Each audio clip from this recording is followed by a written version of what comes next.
Hello and welcome to the Transfers podcast powered by FootballTransfers.com, where we bring you news, insight and analysis on that most important of the least important things, football. I'm Duncan Castles and I'm joined this week by a man who's excelled at more Champions League finals than Real Madrid, triumphed at more Scudetti than Juventus, the leading man of Italian broadcaster RAI. Welcome back to the Transfers podcast, Aurelio Capaldi. Hello, everybody. Thank you. Good to have you here again, Aurelio. We're going to be talking about the genius of Scott McTominay in Italy, Manchester United's dangerous obsession with the Italian transfer market and more. But let's start with some news on one of the key participants in Saturday evening's Champions League final between Internazionale and Paris Saint-Germain, Gianluigi Donnarumma. Donnarumma's in an interesting situation at Paris Saint-Germain. He joined in June 2021 from AC Milan under freedom of contract and was given a monster salary there. I think if you factor in the amount of tax that was paid by Paris Saint-Germain, the probably the biggest contract for a goalkeeper in world football at the time, it paid him 10 million euros net as an after-tax salary. That contract expires in a year's time. Paris Saint-Germain want to keep the goalkeeper, particularly after his performances this season when he lost his place in the team and then recovered it and has been exceptional in that run to the Champions League final.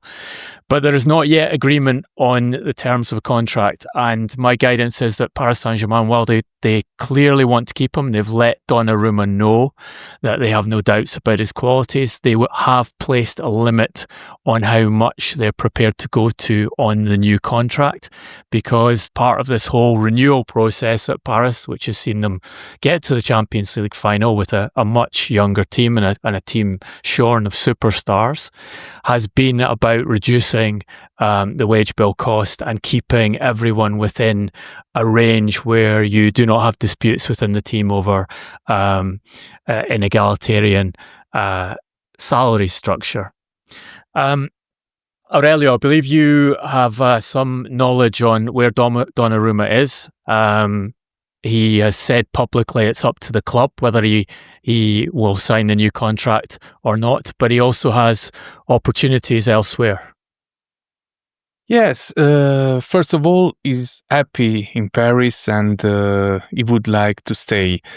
Things are going very well for him, especially this season, and needless to say, he was a key part in reaching the Champions League final for Paris Saint-Germain, and now everybody seems to like him after some difficult moments that he had.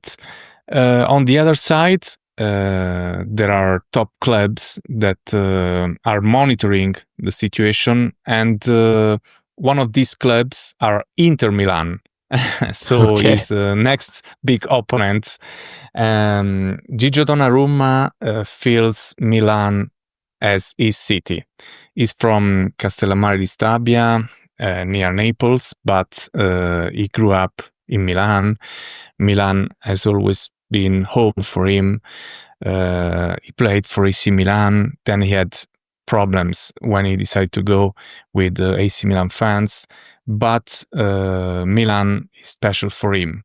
So on one side, he would like to stay in Paris, and if he gets what he wants, then he will stay. But on the other side, Inter Milan are monitoring the situation, and you can't say it's not an option.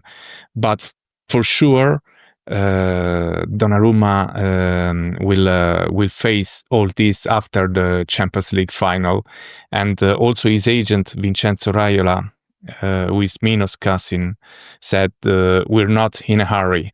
We're not in a hurry because clearly, if Paris Saint-Germain win the Champions League, then there is further space to negotiate a better deal. Tell me about Vincenzo Raiola, Aurelio. Is he as aggressive in his transfer and contract dealings as his departed cousin? No, I wouldn't say aggressive, but of course he's trying to get the best of this deal, and so he's very happy when he finds out that the interest is always high on his client. But for sure, Donnarumma had an amazing season. And not only in France, because we saw what he did in Champions League. If you think of Aston Villa, Paris Saint-Germain, for sure he has been outstanding, but also with some other opponents, especially English opponents. So for sure, this is one of the best moments of his career. People thought that he had reached his best when Italy won the European Cup at Wembley, but he's proving that he still has a lot to do, and he has still a lot to give. He's only 26 years old, so he's having a great time, and he wants to try to get the best deal. CIES, the academic group that use analytics to assess player value and player quality, recently named Donnarumma the best goalkeeper in the world over the past year. I know that at Paris Saint-Germain they've done a lot of work this season on improving his aerial play, which I think was very much evident, particularly in the games against the English teams, and I think a big factor in PSG getting to this final. Do you recognise the evolution in Donnarumma's play this season? Well, I think that it's deserved. It's something that he deserved, because he showed continuity, and he's more mature, and he knows how to handle difficult situations, and his instinct is really top. Talking about goalkeepers, it happens that during a certain season there is one goalkeeper who seems the best. Next season that can change, but I agree, this season he has showed to be the best. The PSG and Donnarumma won the French Cup last week. They won the Ligue 1 title several weeks ago. They now go into this game on Saturday with that final step that the Qatari owners have targeted for so long and spent so much money chasing. I think the general consensus is that in terms of the attractiveness of the football, Paris Saint-Germain have played the better football en route to the final. But I know from the PSG camp that they are concerned about Inter and might have preferred to play Barcelona in the final. The experience of the Inter team, the pragmatism in how they play. How, Aurelio, do you see this final between Inter and PSG? I think they have the same chances, because I agree, the football that Paris Saint-Germain produced was brilliant, creative, entertaining. I loved to see every Paris Saint-Germain game, but it's a team that takes risks, because in order to produce that kind of performance you have to take risks. And Inter Milan are a team that love to play against teams taking risks. So they are compact, they know how to do the right things with the right timing, and that might create problems to Paris Saint-Germain. They're not entertaining like Paris Saint-Germain, but they also can play good football. They're under pressure because Inter Milan got out of the Italian Cup against AC Milan at the semi-final, and they lost the Italian title against Napoli. So it's all or nothing now for this final for Inter Milan and Simone Inzaghi, because if Inter Milan win this final, then they've had an amazing season. But if they lose it, the critics will say that they lost everything, and the club will be under pressure because the ambition was to win what is called the triplete. Although Inter are seen by the bookmakers as the underdogs for this final, this is their second Champions League final in just 3 years. You have been a close follower of Inter for decades now. How do you assess this team in comparison to the 2010 Inter squad that did win everything in Italy and won the Champions League? And that's well, I guess the most famous victory was the one at Barcelona on the way to the final rather than the final itself. Well, very different team and very different situation. That team in 2010 had Jose Mourinho, the leader and the guy who showed the winning way, and there was a group of players ready to do everything for him and for the team. This team is less aggressive, but has the experience of Istanbul that they can use because they didn't play badly in Istanbul. They played a good final. Some critics still says that they deserve to win. That's very personal. I think that they played a good game. City won. Inter Milan might have won too. It was very open. But that is an experience that they still talk about, because when you lose a Champions League final, then it's something that provokes a desire of revenge. So I think that they still have on their mind the Istanbul loss. They know how bad you can feel after losing a Champions League final, and that is part of their experience. I think they will know how to make the most of it.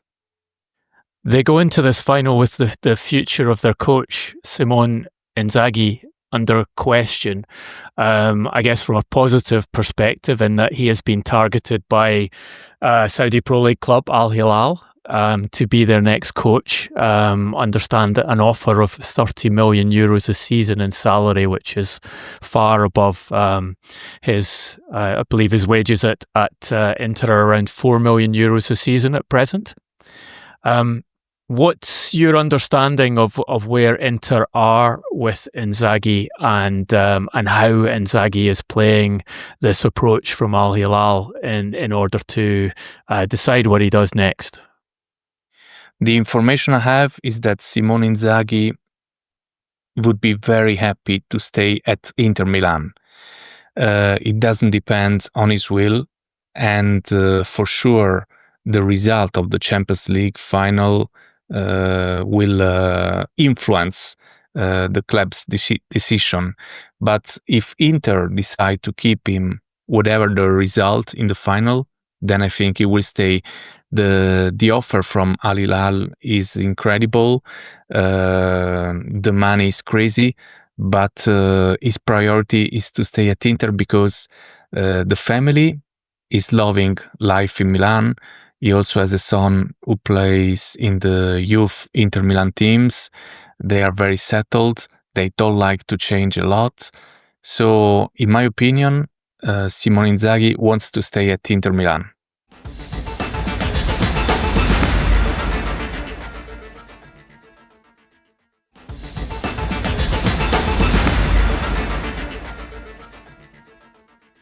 The Transfers podcast is running an audience survey at the moment. If you have a few minutes to fill it in, please do, and give us your thoughts on the show and guide us in ways in which we can improve it and bring you better content going forward. The link is in the show notes and also on our social media platforms. And AC Milan are in the process of changing coach at present, and and may take someone who is well known across European football as their new leader, I understand. Yeah, AC Milan are very, very close to signing Massimiliano Allegri. He has already been at AC Milan, and he has already won an Italian title with AC Milan. Then he was very successful at Juventus, but the big step of his career was at AC Milan under former president Silvio Berlusconi and Adriano Galliani, who helped him progress in his career. And is very happy to be back at AC Milan. He had a talk with the Napoli president Aurelio De Laurentiis because till 4 or 5 days ago it seemed that Antonio Conte was tempted from a comeback to Juventus, and so De Laurentiis wanted to have a replacement. So that was an option till yesterday.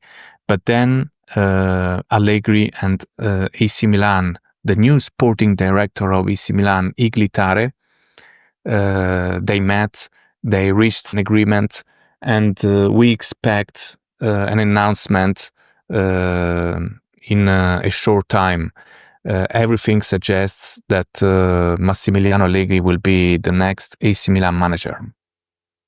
What is Zlatan Ibrahimovic's role in that appointment process? We had this period in which Ibrahimovic came to the fore at Milan and I think ruffled a few feathers in his new position. I think that Zlatan Ibrahimovic had a very strong role till last year, because he was the guy that the owner Cardinale used to talk to and used to trust. But after a failure like this for AC Milan, things changed, and the appointment of Tare, who is close to Allegri, just proved that things are going in another direction. So I think Ibrahimovic's role has been reduced during these days. He was the strongman till last year, but now things are changing at AC Milan. To what extent will Allegri push Milan in the transfer market? We have Manchester City trying to sign one of Milan's top players, Tijani Reijnders, at present, the Netherlands international, who our FootballTransfers estimated transfer value has at 55.6 million euros. Is that the kind of player that Allegri will try and keep at all costs, or is he the player that he will be prepared to sacrifice in order to fund a rebuild of the squad? No, I think that he will try to keep him, because Reijnders is one of the very few smiles for AC Milan during last season. It's been a very, very complicated season for AC Milan. Lots of defeats, disappointments, lots of angry fans, and now Reijnders, and I would say Pulisic also. They were the best AC Milan players. So I think Allegri will try to keep him. Of course, it's up to the club to have the last word. If they get a very crazy offer, it's very possible that he might go, but Allegri will try to keep him. Christian Pulisic had a long period in English football and a frustrating period in English football eventually with Chelsea, struggles with a number of the coaches there. Do you see Reijnders as a strong solution for Manchester City and Pep Guardiola's rebuild of the midfield if they can persuade Milan to release the player? Well, I think it's true what you said. He had problems, but I think now he's a different player. He has a stronger personality. He has more continuity. He seems to have found a better balance.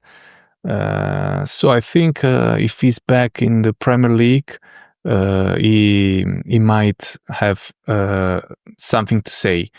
But again, I think that's another player Allegri wouldn't be happy to say goodbye to. And Reijnders at Manchester City, is that an obvious fit to you, or would you have some question marks over whether you have a smooth transition from the Manchester City of a year ago to a Manchester City with players like Reijnders in the midfield? When he came to AC Milan, there were some skeptical people because they were just wondering whether he could handle the pressure to be a regular at a club like AC Milan, and he proved them wrong.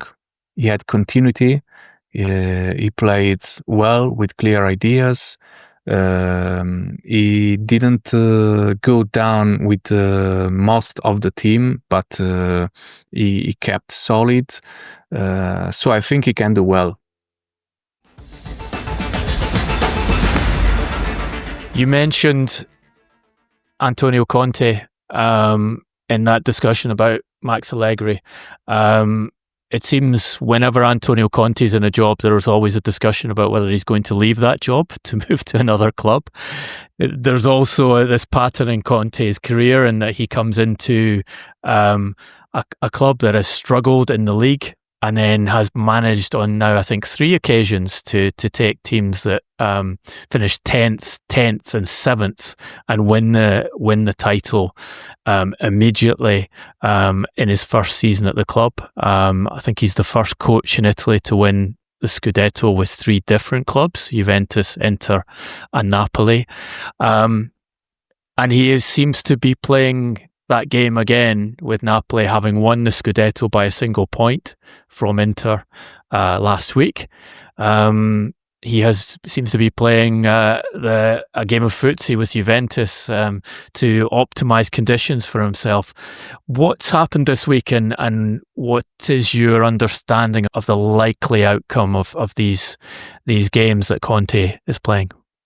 Juventus are another club just got out of a difficult season. On the last day of the Italian SerieA, they got 4th place and they qualified for Champions League, but it was very difficult and things didn't go as the owners thought they would. So they were thinking of appointing Antonio Conte. Antonio Conte is a man who was born in Lecce but spent most of his life in Turin. His home is now in Turin. The club of his heart is Juventus. Everybody knows it. And so the way he left Juventus a couple of years ago to be replaced by Massimiliano Allegri, the way he left the club still doesn't like him, so he wants to come back to Juventus one day or another. The thing is that Juventus showed interest for him, and there were secret talks, but then, and that's why Aurelio De Laurentiis talked to Allegri. But then, in the last hours, the possibilities of him staying at Napoli grew because he had good talks with the president during the Napoli celebrations. They also went to Ischia Island and talked about the potential signings. He made it clear that Napoli have a good squad, but they need more and more to face the next challenge, which is Champions League. And De Laurentiis reassured him and said, I would be very, very happy if you stayed. I will try to make you happy, to bring in the players you want. He started with De Bruyne to talk with De Bruyne. Things are going well to bring De Bruyne. No official announcement, but Aurelio De Laurentiis talked to the player and his wife through Skype. So it seems that now Conte's chances to stay at Napoli are bigger. So De Bruyne is one of the players that Conte is asking for to build that Champions League squad. Yes, he likes De Bruyne. He knows that De Bruyne is not what he used to be 7-8 years ago, but he's still a great player. Also now, these are the last years of his career, but he can make the difference in this Napoli team. Conte trusts a lot Lukaku. They have a good relationship. Lukaku and De Bruyne talked. Then Aurelio De Laurentiis said in an interview with RAI that he had talked to De Bruyne, his wife, and also the little son were there when they talked through Skype, and they loved the perspective of signing for Napoli. So everything suggests that De Bruyne to Napoli is almost done. De Bruyne will turn 34 next month. He played exactly 50% of Premier League minutes this season, started 50% of the games for Manchester City, 4 goals and 7 assists in 28 Premier League games. At the other end of the age spectrum, Napoli tried to sign Alessandro Garnacho from Manchester United in January and had an offer rejected by United then. Subsequently, Garnacho has fallen out of favour with Ruben Amorim, was told in front of his teammates at the end of the season that he should find himself another club, and had some quite direct things to say both in the mix zone after Manchester United's Europa League final defeat and on social media. Where is Garnacho in Conte's vision for this Champions League winning team? We've talked many times, Aurelio, about how Conte, with all these league title successes, his great ambition is to cap it by winning a Champions League as a coach for the first time. Do you see Garnacho as a top choice for him, or as a viable option if United are prepared to sell him at a reduced fee? The second possibility, you mentioned it, not a priority. When Napoli sold Kvaratskhelia last January, Conte was anxious to have a good signing.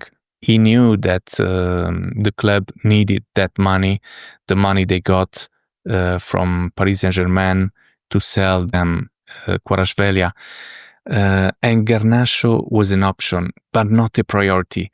On the very first place of the list, he put another player, and that player is Ndoye from Bologna, but he didn't get him, and that caused a few weeks of a difficult relationship between Conte and De Laurentiis. They never had a row, but Conte didn't hide that he was annoyed by the fact that he wanted a real replacement for Kvaratskhelia, and he didn't get it. He got only Okafor, but he didn't play him so much, just a few minutes.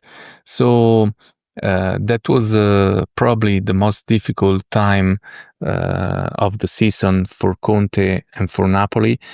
Garnacho was mentioned like a possibility, but he was not a priority.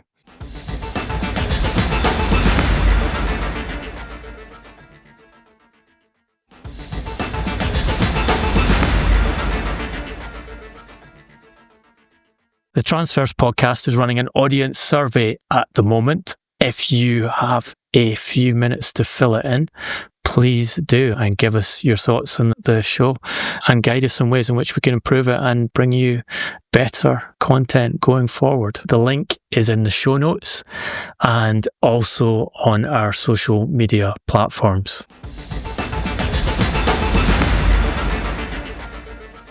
Well, one of the reasons Manchester United prepared to sell Garnacho is that he would come at almost complete profit for them, because they took him from Atletico for training compensation in 2020.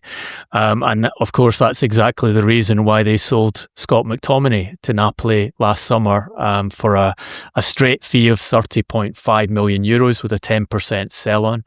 I imagine that when Manchester United sold McTominay to Napoli, they were not expecting him to finish his first Serie A season as Migliore in Assoluto, the player of the season in Italy. 12 goals and 6 assists in 34 Serie A appearances, ever present from the point of that transfer, apart from one game he missed with flu. The highest scoring midfielder in Serie A, second highest number of touches of the ball in the box for a Serie A midfielder, and the second highest duels won in Serie A. It's an incredible first season in Italian football, Aurelio. Tell the listeners a bit why McTominay has triumphed to that extent in Italian football. Well, he was impressive. He came to Napoli with a positive attitude. He had the confidence of Antonio Conte, who clearly knew him, and it worked very well from the start, because he gave the team physical power, goals, intelligence, timing, and he proved the guys who used to be very critical with him wrong. And people thought that McTominay would be very in a difficult way in Napoli, because Napoli and Manchester are two different worlds. But his incredible way and capacity to adapt to the Napoli reality really helped him a lot. And continuity was one of the trademarks, and he loved every minute in Napoli. So that was one of the keys of the success. And Napoli also got a new nickname, which is a mixture between his second name Mac and Fratm, which is brother in Napolitan dialect. And the fans got crazy for him, and it just got to the point that Napoli decided to register the trademark McFratm. I've read he has multiple other nicknames, including Braveheart. There's also a Scottish saltire flag in a restaurant in Edinburgh owned by second generation Napolitanians, which reads Napoli McTominay Pizza in that order. He's learned a fair amount of Italian as well in his first season. Yeah, he learned some Italian words during the party on the top of the bus. He also spoke a little bit Italian, some words, and he showed that he's very happy. He liked everything in Napoli. He also talked about his passion for tomatoes. He's really enjoying it, and also he made friends in the dressing room. In the dressing room, Scott McTominay has been very much loved, and he was vital for Napoli's success. It's a player who was almost moved out of Manchester United as he graduated from the academy. Actually, a mutual friend of ours, Rui Faria, had a big part in promoting him to the first team, and then Jose Mourinho, of course, playing him in the first team and developing into the player he is. It's becoming quite a familiar path, this, with Billy Gilmour also winning the Scudetto at Napoli. You have Lewis Ferguson as the captain of Bologna. You have Aaron Hickey, who thrived at Bologna several years ago before getting his move to Brentford. Why, Aurelio, do you think Italian football is proving such a good fit to Scottish footballers? Well, there has always been a good friendship between Italians and Scottish, so they feel at home. For example, the players you mentioned were very much welcome in Italy, and I think that they found the right managers and the right teammates, but also they love the country and they feel loved in Italy. And that's very important. Talking about McTominay again, yes, Jose Mourinho was the first one to give him confidence at Manchester United, and then Gianfranco Zola was analyzing the key of success in Napoli because during the last seasons under Erik ten Hag, the position of McTominay probably was not the right one. He need to play in a position that Ten Hag couldn't see, while in Napoli he found the right position, and I'm not saying that was the only factor which helped him, but for sure he need to play more close to the rival area and to go forward to give all his offensive potential for the team. Yeah, McTominay was a forward at Manchester United's academy, and he's talked himself about how when he initially broke into Manchester United, he was asked to play as a holding midfielder and as a centre back, and how it was impossible to demand to play elsewhere because Paul Pogba was playing in that kind of attacking midfield role, which is similar to what he does now. When Conte signed McTominay, was it immediate that he went into that forward midfield role, or was it something that developed over his first period at the club? Well, he developed it also because Napoli didn't have many replacements, so they had to make the most of the players they had, and that's a key point in negotiations between Conte and the owner De Laurentiis to stay. He needs more signings, but the flexibility of McTominay was very much appreciated, and he played in more positions, but always closer to the rival area than in Manchester United under Ten Hag. So Manchester United, their worst Premier League season ever. Ruben Amorim finishing with 7 wins from 27 Premier League games, averaging 1 point per game. A terrible Europa League final in which they played poor football and lost to, I think it's fair to say, a mediocre Tottenham side. McTominay is one of the examples, and one of the many examples of their transfer market failures in recent seasons. But there's quite a pathway between Manchester United and Italian football, not just in the selling of players like McTominay to Italy, but also in the purchase of some key players from Italian football. So looking over the last few seasons, you have Cristiano Ronaldo coming back to Manchester from Juventus for 17 million euros. In the 2023 summer, there were 3 purchases, the cheapest being Sofiane Amrabat for a 10 million loan fee from Fiorentina. Then Andre Onana, 50 million euros plus 5 million of bonuses from Inter. Rasmus Højlund for 70 million euros plus 10 million of bonuses. And then last summer, and we talked about this deal on the podcast last summer, Joshua Zirkzee coming from 42.5 million from Bologna, and listeners can go back to Aurelio being asked on that podcast whether he thought Zirkzee was the answer from a goal scoring perspective for Manchester United, and he suggested that he wasn't, and we got 3 goals in 32 Premier League games from Zirkzee. Then in January, Patrick Dorgu for 30 million plus 5 million from Lecce in January.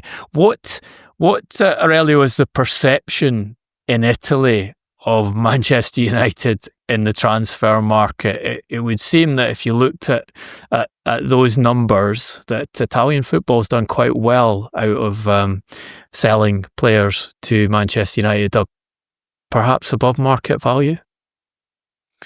The perception is very good business with Manchester United for Italian clubs. Unquestionably, the deals you mentioned, they are very good for the Italian clubs. But you mentioned Højlund. I just would like to know, what did Højlund do to deserve the Manchester United shirt?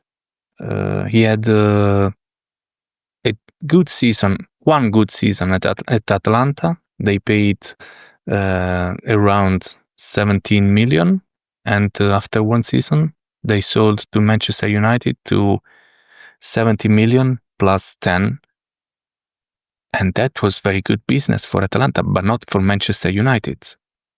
You can pay that money for top strikers that are in Manchester United history, but that is not the case of Højlund. You mentioned Andre Onana. That was very good business for Inter Milan, because they sold Onana for around 50 million plus 5, and Inter replaced Onana brilliantly, and they are now in another Champions League final, and Onana has been under the critics for most of the time.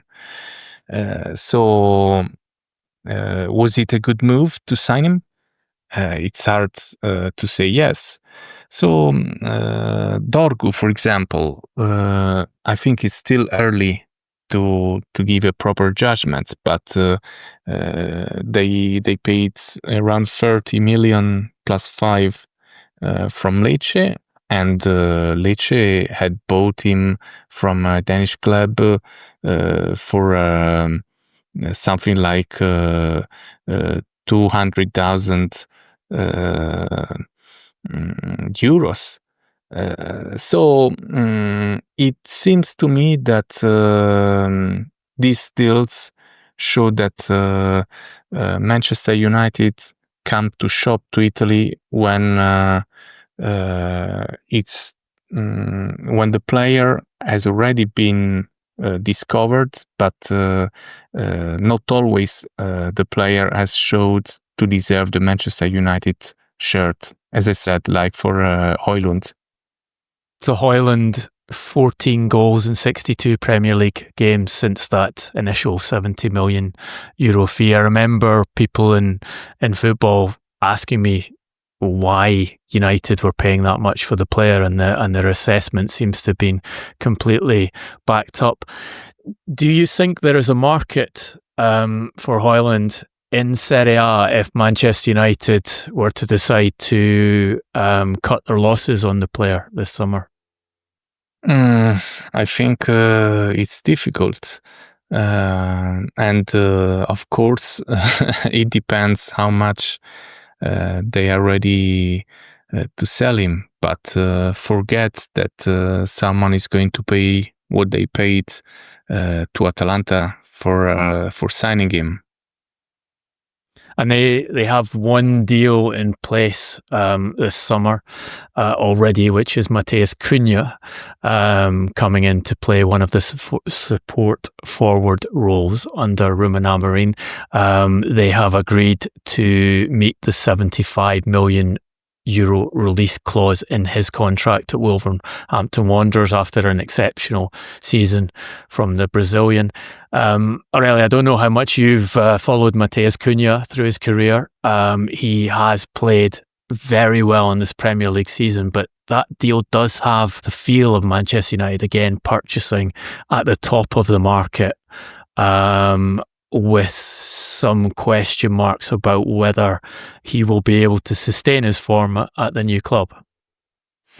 Yeah, I think that till now Matheus Cunha has done very well, but again, I think that Manchester United should try to sign players when they are not so known. They have to act in advance, because when a player has done so well and is so well known, then the risk of paying him too much is very high. Yeah, that does seem to be the pattern in the recruitment, and one that will be very difficult for them to persist with, given the amount of money they've lost by failing to be in European football and finishing so far down the Premier League. The brief from Manchester United is that they can afford to do some business in the transfer market because they've had another round of layoffs at the club, I think taking the total of employees dismissed since Jim Ratcliffe took managerial and sporting control of the club to over 400 individuals. Let's talk about the Ancelottis, Aurelio. Carlo Ancelotti moving from Real Madrid to Brazil, and the national team after several years of pursuit from the Brazilian Federation. Interesting press conference. I don't often see managers talking in their first press conference about how they want to enjoy the city they're living in and how they don't intend to be working every day of the week and they want to have a proper holiday in their new country. But I think if you're Carlo Ancelotti, you can afford to say things like that. Yes, he seems to be very comfortable in his new role. It has happened in a few hours because he was saying goodbye to the Estadio Bernabeu one night, and the next day he had to take the plane from Brazil, and then he was introduced to the press and to the new country. But he's very happy because he feels that he has done his very best for Real Madrid, and closing his club career with Real Madrid was a dream. He has won 15 trophies with Real Madrid. He could hardly have been better, and he did what he had to do at Real Madrid, and now there is the big opportunity of trying to win the World Cup with Brazil. So the motivation is very high, and I think one of the reasons he's so enthusiastic is that he always finds the right challenge.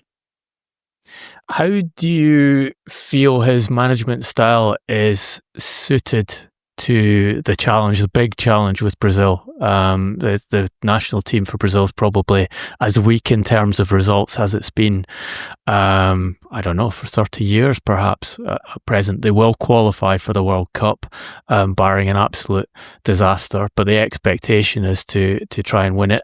Jonathan Northcroft in a recent podcast talked about how that World Cup we should see Thomas Tuchel in charge of England, Carlo Ancelotti in charge of Brazil, and And there are still discussions ongoing between Portugal's new president and Jose Mourinho that he could come and coach Portugal for the World Cup. It's going to be a fascinating tournament to observe. But do you know Carlo very well, have known him for a long time. Do you see him well suited to that big challenge of sorting out the Brazilian national team? Yes, because he's a guy who manages to find empathy, and he gets close to his players. He already knows many Brazilian players, and first of all, he acts on the human side, and then he knows that the quality is there. Maybe this is not the best version of Brazil, but there is quality and there is potential. So I think he will be comfortable with the new job, and he will give simplicity to their style. He has always said that he doesn't want a team who can play only with one identity, only in one way.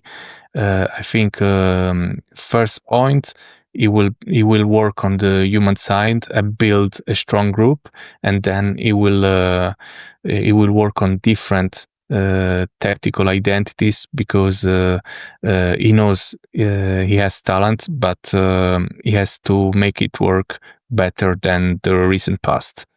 And he's talked so many times about how part of his success at Real Madrid was kind of ceding a degree of creative control to the most talented players in his squad, and that from the outside seems like something that Brazil has been missing for several years. There's been perhaps an over emphasis on tactical discipline, trying to push these talented players into a system, and you would see Ancelotti reversing that and using a similar strategy as he did at Real Madrid.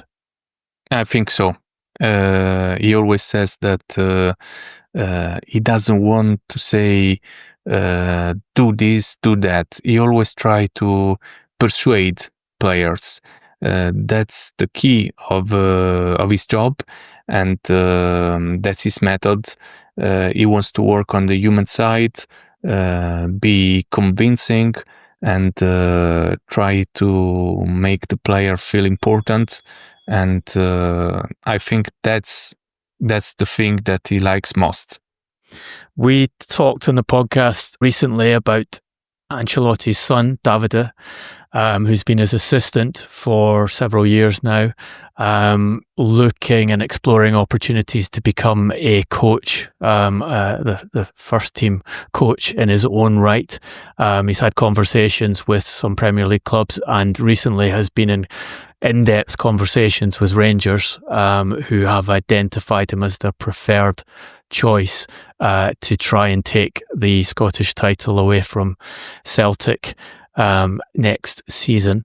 How much do you know about Davide Ancelotti, Aurelio, and how well suited do you think he is to Scottish football and to being the manager in what is notoriously one of the most demanding environments for a manager, and I would think quite a thing to take on as your first job? Well, of course, he's only 35, but he's already have good experience, because working with his father Carlo was very important to him. He worked with big players.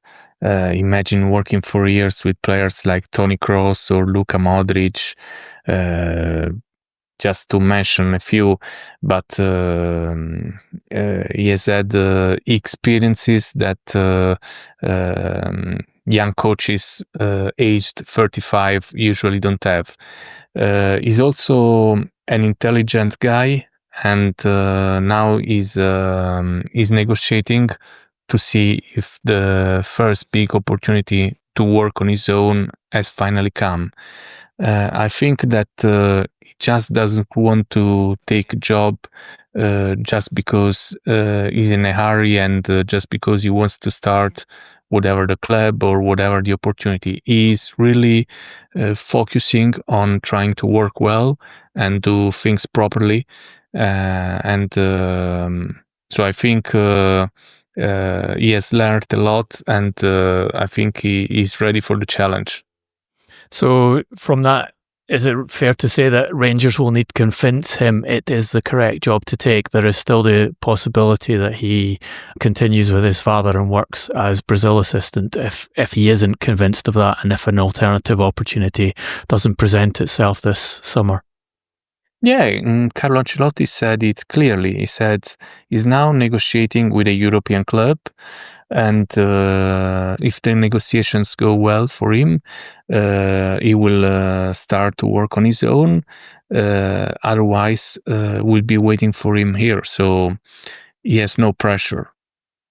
Nice options to have. Your first job Yes. in football at one of the top clubs, historical clubs in Europe, or go to Brazil and be assistant to the national team. That's not bad. Not bad at all.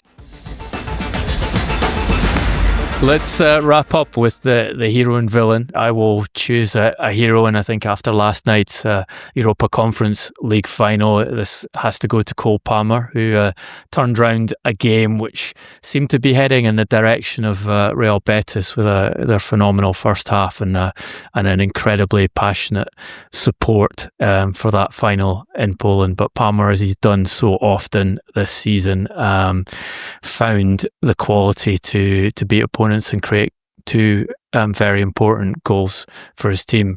Aurelio, who would be your villain of the week, the month, or even the season? I'll leave it up to you to choose. That's a difficult job.